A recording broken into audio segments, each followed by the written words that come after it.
ఓం శ్రీ గురుభ్యో నమః. ప్రేక్షకులందరికీ స్వస్తి శ్రీ పరాభవనామ సంవత్సర ఉగాది శుభాకాంక్షలు. మరి ఈ నూతన సంవత్సరంలో ధనురాశివారి జాతకం ఎలా ఉండబోతోంది, గ్రహాల సంచారం వారికి ఎటువంటి శుభ అశుభ ఫలితాలను ఇవ్వబోతుందో వివరంగా తెలుసుకుందాం.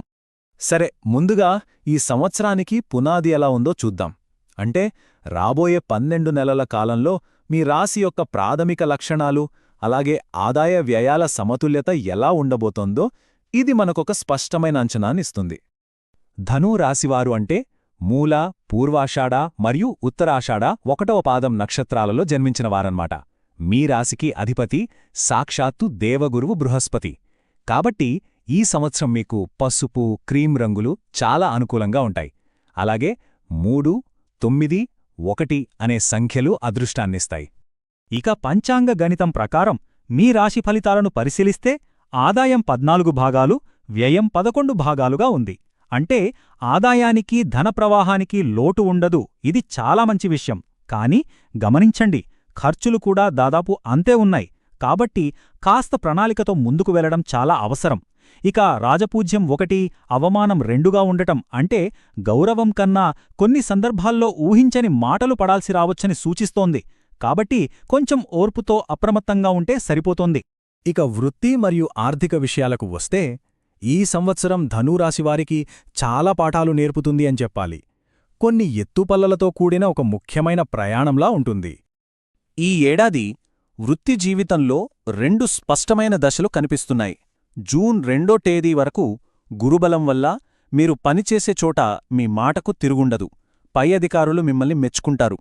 కాని జూన్ 2 తర్వాత గ్రహాల స్థానాల్లో మార్పొస్తుంది. అర్ధాష్టమశని అంటే ఒక రకంగా చెప్పాలంటే ఒక పరీక్షాకాలం అన్నమాట. దానికి తోడు అష్టమ గురు ప్రభావం వల్ల పరిస్థితులు కొంచెం సవాలుగా మారతాయి. అక్టోబర్ 31 వరకు తీవ్రమైన ఒత్తిడి, చెయ్యని తప్పులకు నిందలు పడటం లేదా ఉద్యోగంలో మార్పులు వంటివి ఎదురయ్యే అవకాశముంది. అయితే దీని గురించి మీరు నిరాశపడాల్సిన అవసరం అస్సలు లేదు. ఎందుకంటే అక్టోబర్ 31వ తేదీ తర్వాత గురువు మీ రాశికి భాగ్యస్థానంలోకి ప్రవేశిస్తాడు. అప్పుడు ఆకాశంలో మేఘాలు తొలగిపోయినట్లుగా మీ సమస్యలన్నీ తొలగిపోతాయి. వృత్తిలో ఎప్పటినుంచో ఎదురుచూస్తున్న ప్రమోషన్లు, మంచి అవకాశాలు మిమ్ములు వెతుక్కుంటూ వస్తాయి. ఆర్థికంగా చూసుకుంటే ఆదాయానికి ఇబ్బంది ఉండదు. కానీ అర్ధాష్టమ శని వల్ల గృహ మరమ్మత్తులని, వాహనాల రిపేర్లని, కుటుంబ సభ్యుల ఆరోగ్యం కోసమని ఇలా ఊహించని ఖర్చుల మీద పడతాయి. ముఖ్యంగా జూన్ నుండి అక్టోబర్ మధ్య చేతిలో డబ్బు నిలవడం చాలా కష్టంగా అనిపిస్తుంది. అయితే ఒక మంచి విషయమేమిటంటే డిసెంబర్ 6వ తేదీ వరకు రాహువు అనుకూలత వల్ల పాత బాకీలు తిరిగి వస్తాయి. ఆ తర్వాత పెట్టే పెట్టుబడుల విషయంలో మాత్రం చాలా జాగ్రత్తగా ఉండాలి. కాబట్టి ఈ ఏడాది సంపాదన బాగున్నా పొదుపుపై దృష్టి పెట్టడం అత్యంత ముఖ్యం. ఇప్పుడు మన వ్యక్తిగత జీవితం అంటే కుటుంబం మరియు ఆరోగ్యం గురించి తెలుసుకుందాం. ఈ 2 విషయాలలో ఈ సంవత్సరం కొంత శ్రద్ధ, జాగ్రత్త అవసరం. కుటుంబంలో కొన్నిసార్లు చిన్న విషయాలకే మాట పట్టింపులు, అపార్థాలు రావచ్చు. దీనికి కారణం మీ రాశికి 4వ ఇంట్లో శని సంచారం. ఇలాంటి సమయంలో వీలైనంతవరకు సంయమనం పాటిస్తే చాలు, అంత సర్దుకుంటుంది. ముఖ్యంగా గమనించవలసిన విషయం, మీ తల్లిగారి ఆరోగ్యం పట్ల అదనపు శ్రద్ధ చూపించడం చాలా మంచిది. అయితే ఒక శుభవార్త, జూన్ 2వ తేదీలోపు గురువు యొక్క శుభదృష్టి మీ రాశిపై ఉండటం వల్ల మీ ఇంట్లో తప్పకుండా ఒక శుభకార్యం జరిగే బలమైన అవకాశం కనిపిస్తోంది. ఆరోగ్యం విషయంలో ఈ ఏడాది ఏమాత్రం నిర్లక్ష్యం చేయకూడదు.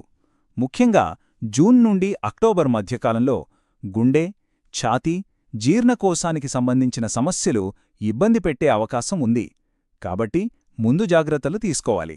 అలాగే పని ఒత్తిడి వల్ల నిద్రలేమి సమస్య కూడా కొంచెం వేధించవచ్చు. ఇప్పుడు ఈ సంవత్సరంలో అత్యంత ముఖ్యమైన కాలాలను ఒకేచేత చూద్దాం.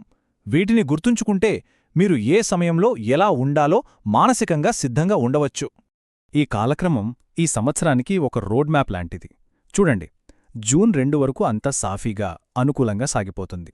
ఆ తర్వాత జూన్ 2 నుంచి అక్టోబర్ 31 వరకు మనం ముందుగా మాట్లాడుకున్న ఆ సవాళ్లతో కూడిన సమయం. కాని అక్టోబర్ 31 తర్వాత ఉపశమనం లభించి వృత్తిలో మంచి పురోగతి కనిపిస్తుంది.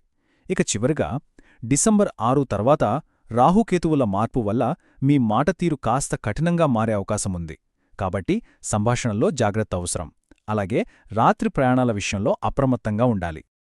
మరి ఈ గ్రహ సవాళ్లను ఎలా ఎదుర్కోవాలి?